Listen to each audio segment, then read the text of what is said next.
중앙일보와 한국일보로 살펴보는 한 주간의 한인사회 소식입니다. 먼저 중앙일보부터 살펴보겠습니다. 도널드 트럼프 행정부가 오바마 케어 가입 지원을 위한 예산을 대폭 삭감하며 오바마 케어 붕괴 정책이 현실화됐다는 우려가 나오고 있습니다. 오바마 케어 광고 홍보비가 전년 1억 달러에서 90% 삭감된 1,000만 달러로 책정됐으며 오바마 케어 가입 신청을 돕는 내비게이터 지원 예산도 40% 삭감됐습니다. 이와 관련해 보건복지부는 내비게이터의 가입자 유치 실적에 비례해 지원금을 배분하는 방식으로 변경한다고 밝혔습니다. 이번 지원 예산 삭감은 오바마 케어 가입 도우미 역할을 해온 한인 비영리 기관에도 영향을 미칠 것으로 우려됩니다. KCS의 경우 지원 예산이 삭감되면 서비스 축소로 이어질 수 있다고 우려했습니다. 한인 상가가 밀집해 있는 플러싱 162가 일대에서 우편물을 훔쳐 신분도용 범죄에 이용해온 30대 한인 남성이 경찰에 체포됐습니다. 또 베이사이드 210가에 있는 한 병원에는 빈집털이범이 들어 의료 장비를 훔쳐 달아나는 등 한인 밀집 지역에서 절도 사건이 잇따르고 있습니다.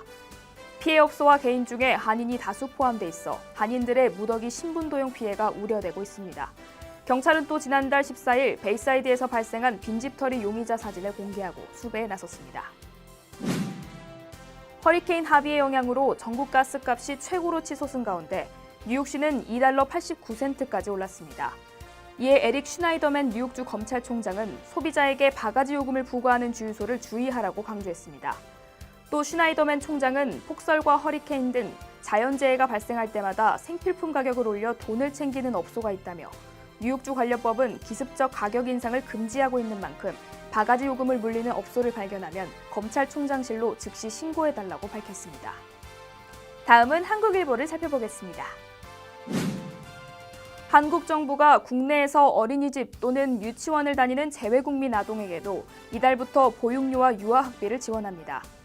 보건복지부와 교육부는 국내에 30일 이상 거주할 목적으로 재외국민 주민등록을 마친 5세 이하 아동은 주민센터에서 보육료와 유아학비를 신청하고 지원받을 수 있다고 밝혔습니다.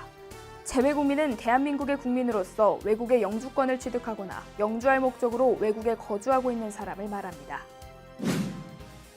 퀸즈 플러싱의 노던 블러바드와 150플레이스 교차로에 건널목이 설치됩니다. 피터고 뉴욕시 의원과 토비 앤스타비스키 뉴욕주 상원의원은 최근 뉴욕시 교통국이 노던 블러바드와 150플레이스에 건널목을 만들기로 결정했다고 지난 1일 밝혔습니다. 해당 지역에는 코리아 빌리지와 한양마트, TD뱅크 등이 밀집해 있어 이곳에 건널목이 설치된다면 이 지역을 다니는 주민들의 불편이 크게 줄어들 것으로 보입니다.